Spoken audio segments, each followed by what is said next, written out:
हमारे किसान खेतों में जी तोड़ मेहनत करते हैं, लेकिन अगर सोचिए खेतों में बोया गया बीज नकली हो, खाद में मिलावट हो और वही दवा जहरीली हो, तो हमारे किसानों की पूरी मेहनत मिट्टी में मिल जाती है।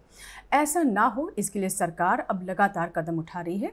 और विस्तार से बातचीत करने के लिए हम पहुंचे कृषि मंत्रालय, जहां पर डीडी किसान का स्टूडियो स्थित है। तो आइए बात करते हैं श्री देवेश चतुर्वेदी जी से, जो कि सचिव है कृषि एवं किसान कल्याण मंत्रालय में। सर, बहुत बहुत स्वागत है कार्यक्रम में। ये शिकायत बहुत सारे किसानों की तरफ से आ रही है और सरकार ने बहुत ही तेज़ी से इस पर अपने कदम उठाने भी शुरू कर दिए हैं। क्या कहना चाहेंगे किसानों से? देखिए, ऐसा है, ये एक तो शुभ संकेत ये है कि इस बार वर्षा बहुत अच्छी हुई।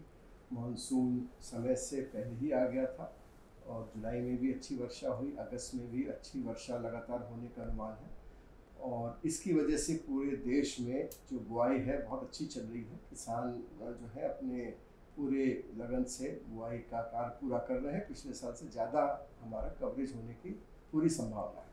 लेकिन साथ ही साथ जब ये स्थिति आती है, जब अच्छी एक फसल होने की संभावना रहती है, तो किसान भी इनपुट्स जो देते हैं, चाहे खाद हो, चाहे वो सीड हो, चाहे पेस्टिसाइड्स हो, वो इस्तेमाल करते हैं जी। और ये बहुत बड़ा एक इशू रहता है गांव में कि, और जो रिटेल लेवल से लेके मैन्युफैक्चरिंग लेवल तक, कि जो ये इनपुट्स हो ये अच्छे क्वालिटी के मिले, जी। नकली ना मिले।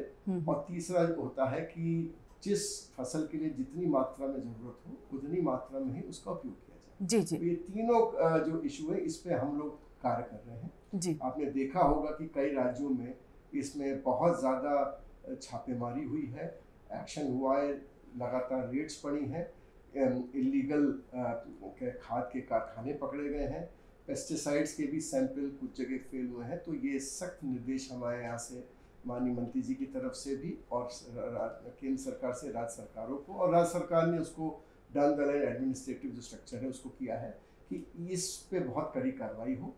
जहाँ पर इस तरह की स्थिति बनती है वहाँ पर अगर नकली खाद या बीज या नकली पेस्टिसाइड पाए जाते हैं तो एफआईआर दर्ज हो, लोगों को गिरफ्तारी भी की जाए, और सैंपल फेल हुआ है तो उसमें जहाँ से भी वो बिका है या जहाँ से भी मैन्युफैक्चर हुआ है उनको भी नोटिस देके उनके खिलाफ उनके लाइसेंस निरस्त करने की कार्रवाई की जाए। ये निर्देश जारी हुए हैं और साथ ही साथ इस पे कार्रवाई भी बहुत तेजी से चल रही है। जी बिल्कुल।